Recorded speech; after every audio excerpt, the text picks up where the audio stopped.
Matapos ang bangayan at tuksuhan ng nasa itaas ng kubyerta. Nang batiin sila ni Pari Florentino. Ang paksa ng kanilang usapan ay ang pagtatanong ng mga Indio ukol sa bayad sa simbahan at paghingi ng taripa. Ang bawat isa ay nagbigay ng kani-kanilang opinyon. At biglang dumating si Simon.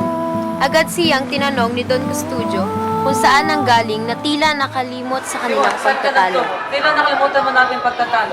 Hindi mo tuloy nakita ang pinakamagandang bahagi natin paglalakbay. Don Custodio, kung magagandang tanawin lamang din ang ating pag-uusapan, ay marami na akong nakitang ganyan. Ang tangi ko na lang hinahanap ay yung may tinatago.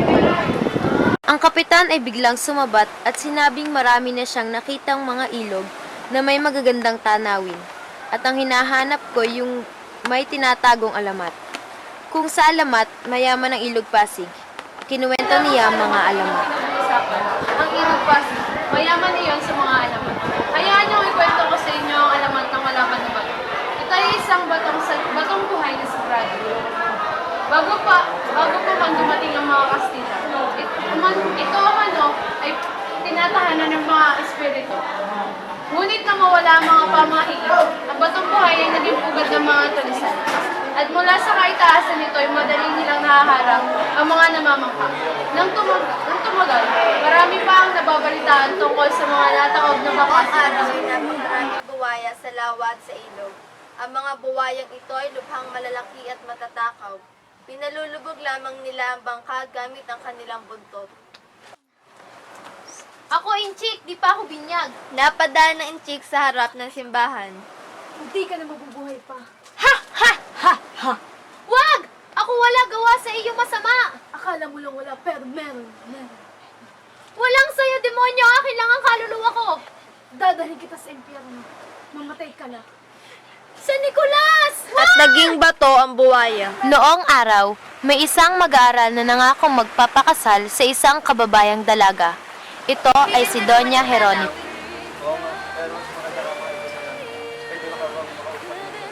Oo naman, yun lang ba? Saan ba tungkol?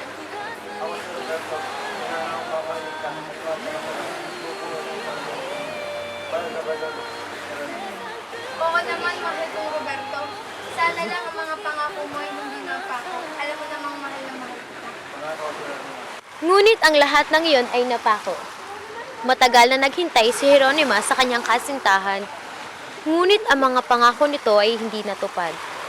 Nabalitaan na lamang niya na naging arsobispo ito ng Maynila. Jeronima! Nabalitaan mo na ba na matagal mo nang hinihintay ay arsobispo na ng Maynila?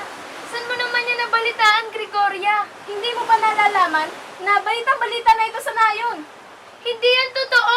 Hindi ako pagtataksilan ng mahal kong si Roberto. Alam kong tutuparin niya ang mga pangako niya. Isa kang sinungaling! Martir ka, Jeronima! Martir! Kahit hindi siya naniwala, nagdesisyon siyang puntahan ang kanyang kasintahan. Nagsuot siya ng panglalaki upang hilingin dito na tuparin ang kanyang pangako. Si Jeronima, natatandaan mo pa ba ako? Ako ang kasintahan mong pinangako ang pakakasalan mo. Hinintay kita. Naghintay ako sa'yo. Nagtiwala ako sa'yo. Pero bakit ganon? Pilit mo pa rin ako sinasaktan. May kasalanan ba ako sa'yo? Ano? Sumagot ka. Pangit ba ako? O palit-palit ba ako?